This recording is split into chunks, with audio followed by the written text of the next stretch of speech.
Hey everyone, how's it going? Today we're doing a collective. I don't know what it's about yet. Not even a pick-a-pile. I know. But if you're here, this is for you. I'm not sure what it's about yet. So sometimes I just show up. This is a little bit of the work ethic or sense of duty today. It is Tuesday. It's Mars Day. Maybe that's why I feel like I have to push forward for some reason. We're going to kick it off with a Rumi quote. We'll dive into some moonology. We'll clarify with some tarot, and then we'll get a little bit of a path out with the Rainbow Brain Skull Oracle, so stay tuned for that. Our Rumi quote today is, "Your heart is a field of tulips that cannot be touched by age." Oh, I love that. You're beautiful. Yes, absolutely. We're more than our body, certainly.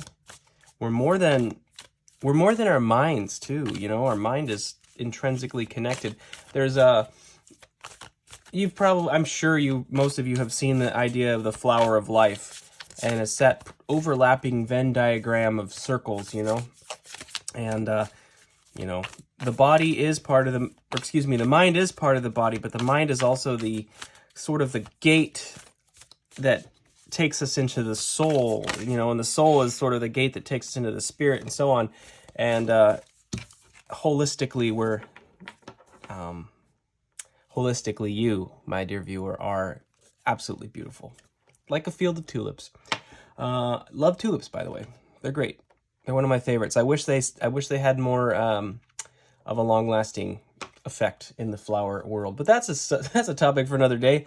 And why would a dude bro have a preference in flowers? Well, because I'm a little more nuanced than you may think. Anyway, kicking it off. I'll stop talking. Okay, kicking off the moonology. Your commitment is being tested. First quarter moon. Your commitment is being tested. Okay. Your commitment is being tested. You are good enough. Full moon in Virgo. Okay. One more card here. Well, looks like there's a little bit of a challenge right now. To me it feels like a stand for your sovereignty in a sense. I feel like you're standing your ground on something. What do you need to release? Waning moon. Your commitment is being tested. You are good enough. What do you need to release? Interesting. It's time to take action, new moon in Aries. That's interesting because today is Tuesday. It's Mars. It's Mars Day. And Aries is, ruled by Mars there. So, I feel like there's something here. It feels like Seven of Wands energy, tarot speak, in tarot speak. Standing your ground. It's not. I think that there probably is an aspect of it where some action needs to be taken, but that action may come more in the form of a release. Sometimes actions can even be. It sounds ridiculous and a little paradoxical, but even like passive. Sometimes actions can be passive. If you've ever spent too much time being static and still, the world will still pass you by. So there's different ways to go about such a thing, and I don't really know what this is about yet, but we'll figure it out. It does. I think some of you are about to purge something pretty big, though. There's a purge in the way that your mindset is, or the way you're thinking about things, and there's something to do with some hesitation, some fear about it. I think there's a little bit of fear here for some reason. Now, your commitment is being tested, being clarified by the star. Excellent. Okay. Yeah, there's something there. Okay. Let's see, the underlying is the Three of Cups. Yeah, some of you may be dealing with a situation with maybe a friend or a family member that's a little bit controversial. Controversial. A little bit of a, yeah, there's a little bit of a, boy, where are my words today? A little bit of a skirmish of sorts. Okay. Let's keep going. Wow. Speaking of fears, I'm like just panicking. Am I losing it? I don't know yet, friends. Thanks for hanging with me here. I have had some kind of, it's really just like a mild cold, but it's just enough to make me a little dopey, so I apologize if I'm not making much sense. Okay, we got the Star, we've got the Knight of Wands. A lot of talk, a lot of show and little go here. This is, the Knight of Wands is traditionally the, he's the White Knight of the Tarot, coming in with all of his chutzpah, but basically never follows through. It's kind of you can see in this card is interpreting a much different way, but you see those 4 wands surrounding the knight there, surrounding this beautiful woman. Those 4 wands are representative of a square, right? Of a stability. She's created a space around herself and is banging her drum. So basically, this can be a good thing, but it's representing something of self-serving or emphasis on self. Basically going to do her thing and nobody can interfere with it. Even as the world is burning around her, she's still going to bang the drum. So your commitment is being tested. The Star, the Knight of Wands. I kind of feel like you're actually meant to sort of embody some of that. Like some of that energy of just like emphasizing yourself. Like people have been asking way, way, way too much of you. Just, taking this on the take all the time. And then we got the 4 of Wands here. That's funny. I just spoke to the 4 of Wands a moment ago, and you can see the 4 wands in this picture. I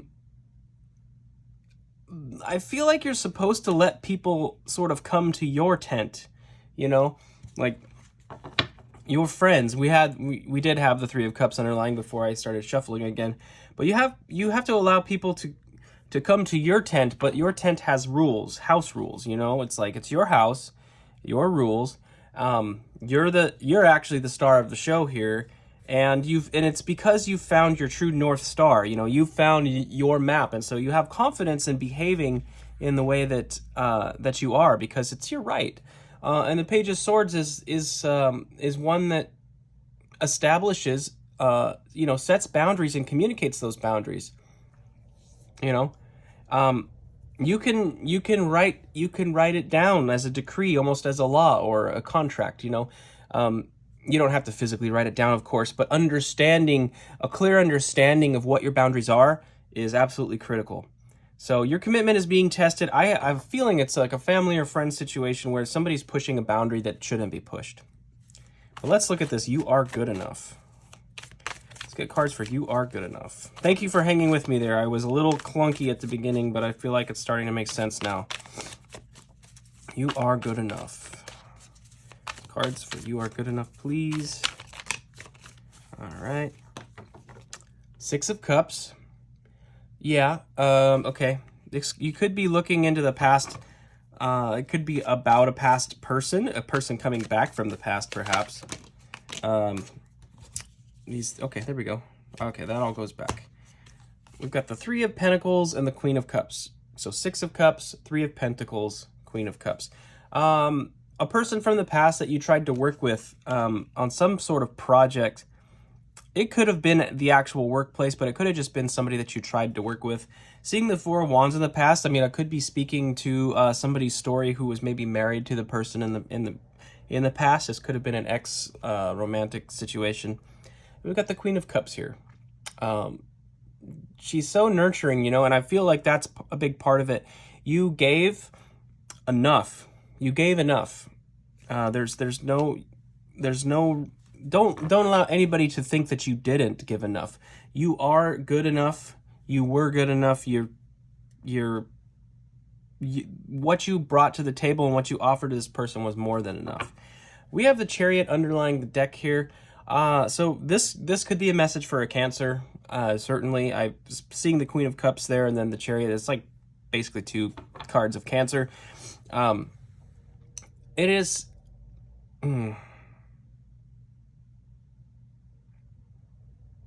Yeah, I mean, for those of you that I'm speaking your story of really specifically about a past relationship, I mean, I do feel like basically you're moving away from that situation. Whether they left you or you left them is irrelevant, but it was something that was meant to be. You know, this is a card about movement coming in, that's sort of, you know, dictated by spirit. You know, the horses in the picture here, they're not even attached. They're not even attached to the coach, I guess you call it. And you know, it's all moving. So I mean, the reins are basically in the hands of spirit. So it was meant to be, whatever this was, right? So what do you need to release? I do think that a lot of this has to do with, yeah, this is about somebody's ex or some kind of past situation, but it was meant to be. So what do we need to release? What do we need to release? There's a possibility that it was a water sign that you were engaged with, but we do have the Ten of Swords. It is done. It is finished. Done and over with. Ten of Swords. Done and over with. Okay, what do we need to release? Well, whatever's done. If it's done in the 3D, like if it was a, you know, an ex relationship type situation, if it's happened and it's done, it's done. So if it's physically done, energetically, it needs to be done as well. Okay, the Chariot, yes. The Chariot and the Queen of Wands. So yes, it's done. It was meant to be done. It happened. It was divine intervention. And the Queen of Wands here, this is about you finding your fire. Like you were the giver, you know, you were the overgiver with the Queen of Cups, and that you're finding your fire. You know, and there's a difference between this fire and this Knight of Wands fire. Even though they're both very happy. I mean, this deck is very, you know, this tarot deck is very very positive overall. Even the quote-unquote negative cards don't have too much imagery that would invoke a lot of negativity. But I kind of feel like it's like the person in the past may have been very, very selfish within the confines of this relationship. Or even as you were learning to find your fire, you know, you can almost see a progression here in a way. This is a lot more self-serving and self-interested in a maybe slightly more negative sense, but after some time of maturation, we enter into this Queen of Cups energy, which is also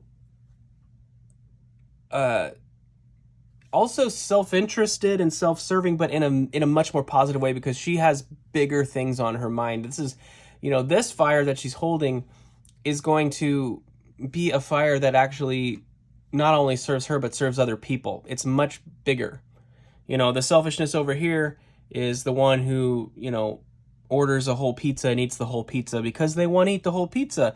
Did it help anybody? No. Was it even good? Was it helpful for them? No.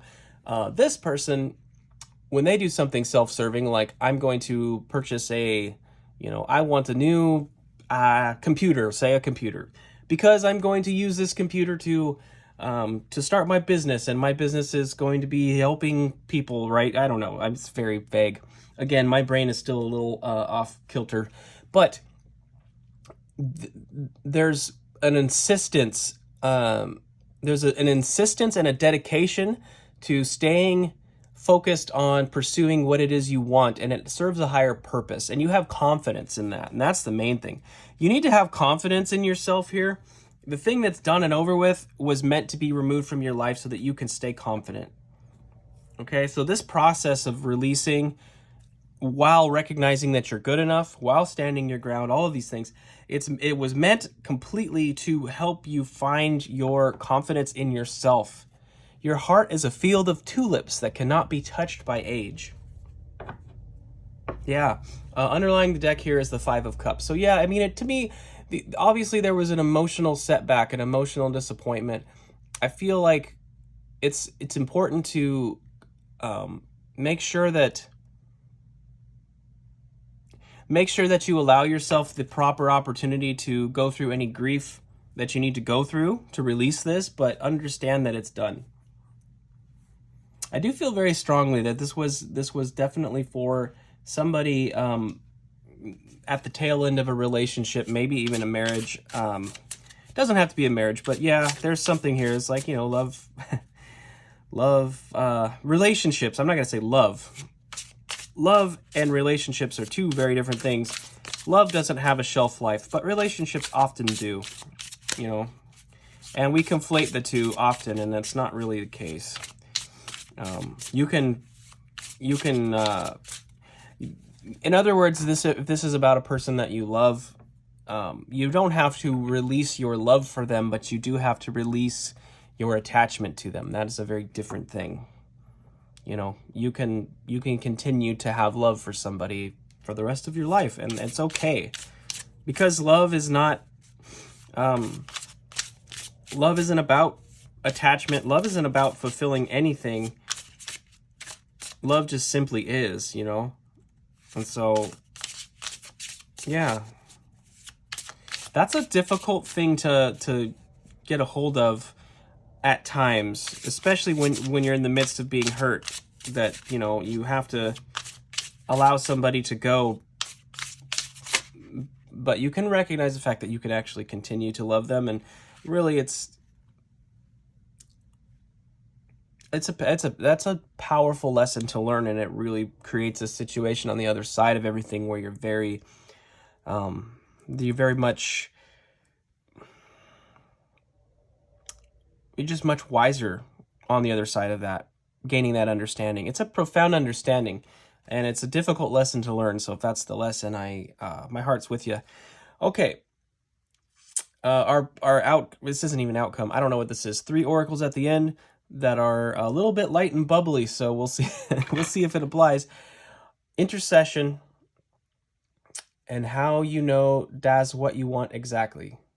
Oh, how do you know that's what you want exactly? Right, yeah, like I was just saying about love and attachment, it's like, are you sure you even want... If you feel like you're attached to this thing that you can't let go of, it's like, are you sure that's really what you want? Because it could inhibit your ability to move forward in a big way. It's worded very strangely, but all right. How do you know that's what you want exactly? Intercession, I guess. Okay. Yeah, I mean, I really just feel like there was something that you thought it was going to be ideal, and it obviously wasn't and isn't. So it's because what you're truly desiring, like I said, between the Knight of Wands and the Queen of Wands, there's a refinement that occurs. It's going to be replaced with something that's actually much closer to what you want, and it doesn't always come in the packages that you anticipate. I've said that a million times. My girlfriend and I are kind of an odd couple. I mean, on the surface, you wouldn't think. We're culturally, we came from different places, and it's like timing and so many factors played into this, like, divine appointment that, if we had met 10 years earlier, I don't think it would, it wouldn't have happened. And thank goodness that it did. She's brilliant. She's brilliant and beautiful. So doesn't always, you may never know. Anyway, what does this say? Growing is falling apart. Growing, falling apart. Yeah, growing is falling apart sometimes. The setbacks are the things that propel us forward, and actually that seems quite appropriate. Yeah. And to this message, let's see, that's too many cards. To this message, that makes perfect sense. All right, I think one more card here, and then we'll close it out for you. Yeah, I mean, overall, this whole thing is meant to be for somebody's healing. And all right, last card. Me, also me, also me, also me. What do you need to release? you know, that column with this card makes a lot of sense to me, because you need it. If you're in the midst of this, it's really, really important with that Five of Cups to feel your feelings. You know, feel your feelings, get it out, let it go. And recognize the fact that if you're in a dark place right now, it's okay. It's a facet. We need those lows to understand and appreciate the highs. The higher our vibration goes, right? Let me use the vibration analogy. The higher our vibration goes, that wavelength is bigger and bigger, and it's like that's higher highs and that's lower lows. And a critical part of healing and sort of raising your frequency is to learn how to understand, appreciate, and transmute the lows in a healthy way. And a lot of it is feeling. You know, for me in my journey, I didn't realize just how much emotion I was suppressing. And so I actually, when I had to turn and face it and feel it, I went to some really dark places. I mean, it got dark. You know, spiritual awakening is not all sunshine and roses. Most of it is kind of painful. It's like signing up for some pretty intense therapy, really, because the whole point of waking up is to wake up to who you are, to wake up to yourself, to recognize precisely who you are, and learn how your unique, beautiful self can make the world a better place. But it starts with an understanding of who you are. That's why selfishness is important. You need to be selfish enough to understand precisely who you are, so that you can actually give and serve the world in a more efficient way. If you just stay small and stay humble and try to do things for other people because that's the right thing to do, or because that's how we've been conditioned, you're going to accomplish much, much less in this life. You have an opportunity to do something profound. Each one of you has the opportunity to do something so profound for the world, but it requires an understanding of yourself. And that is, you know, the dark with the light, all of those facets. So don't worry about these states of being, because they're all part of who you are. All right, friends. Well, that's what I have for you. That was kind of heavy, and if that resonated for you, and this was your story, first of all, I just want to say, hang in there. I love you, and you are a beautiful soul. You're absolutely a beautiful soul, and you have good things coming. So, hang in there. And if you wouldn't mind for an energy exchange, just go ahead and click the like button. I would appreciate that. And I will see you next time. Thank you so much for being here. Have a beautiful day.